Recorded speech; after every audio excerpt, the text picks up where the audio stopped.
Hello learners, today we will continue chapter number 8, the last class. It seemed to mean that they regretted not having come oftener to the school. We know that that was the last day of French in school. So on that day, old people from the village were sitting at the end of the room, and it seemed that they were also regretted for not having come oftener to the school.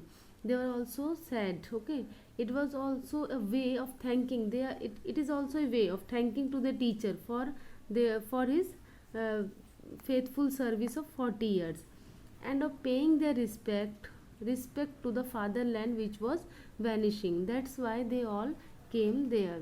It was at that point in my reflection when I heard my name called.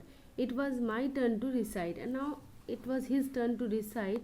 What would I not have given to be able to say from the beginning to the end that famous rule about participles in a loud, distinct voice without a slip? Okay, he had to speak about the participles in a loud, distinct voice, but he got mixed up at the first word because he did not know anything about the participles. I stood there swaying against my bench with a full heart, afraid to raise my head, and he was very afraid to raise his head.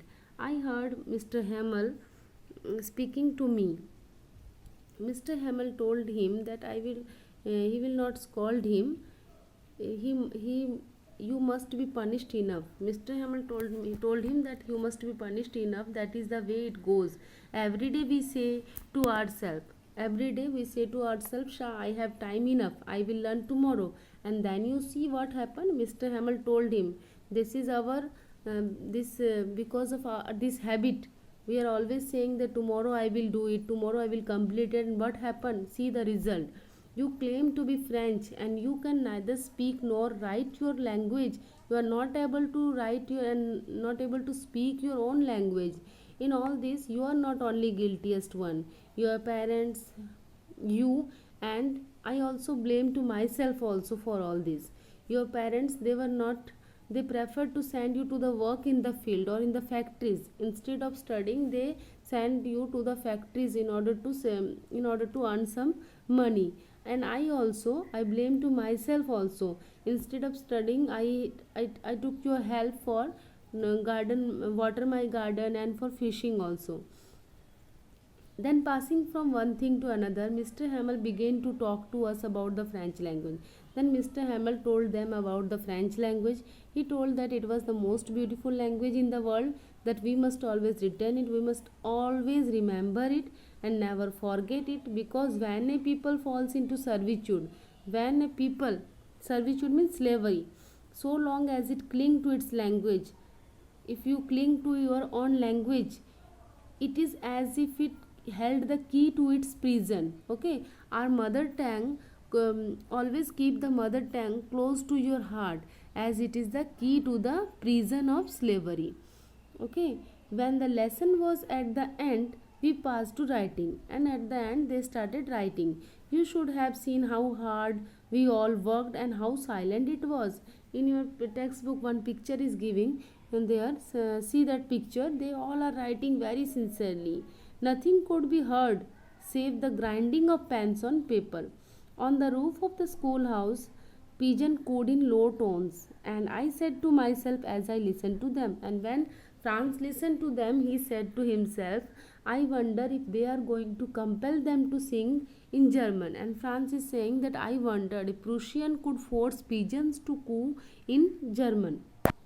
From time to time, when I raised my eyes from my paper, and whenever Franz raised his eyes from his paper, he saw that Mr. Hamel sitting still in his chair, and he was, staring at the object around him. If he wished to carry away in his glance the whole of his little schoolhouse, it seemed like he wanted to capture everything in his eyes. Okay, what a heart-rending, and it was very sad moment, the poor man to leave all those things, indeed to leave the province forever. However, he had the courage to keep the class to the end, And Franz is saying, but he had the courage to keep the class to the end. At the back of the room, old Hauser had put on his spectacles. He had put on his spectacles and holding his spelling book in both hands, he spelled out the letters with them. I could see that he too was applying himself. He was also applying himself, and his voice shook with emotion.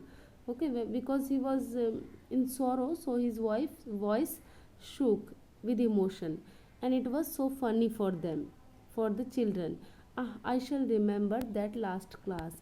And he was very unhappy, and whenever he remembered that last class. Suddenly the church struck 12. At the same moment, the bugles of the Prussians returning from drill blade under our window, and they at 12 o'clock they all returned from their drill blade. Mr. Hamel rose his stand, and pale as death from his chair, seemed like pale as death. Never had he seemed to me so tall. Never had he seemed to me very confident. On that day, Francis saying he looked very confident and filled with pride. My friend, he said, my friends, I, he wanted to say something, but he was not able to speak a word. But something suffocated him. He could not finish the sentence, and he took a chalk, and bearing on with all his might, he wrote in the largest letter he could, quote, "Vive la France." Vive la France means long live France. Okay, and then he stood there with his head in this way. He stood there against the wall, and without speaking, he motioned to us with his hand. Okay, so I hope you all understand, students. Thank you.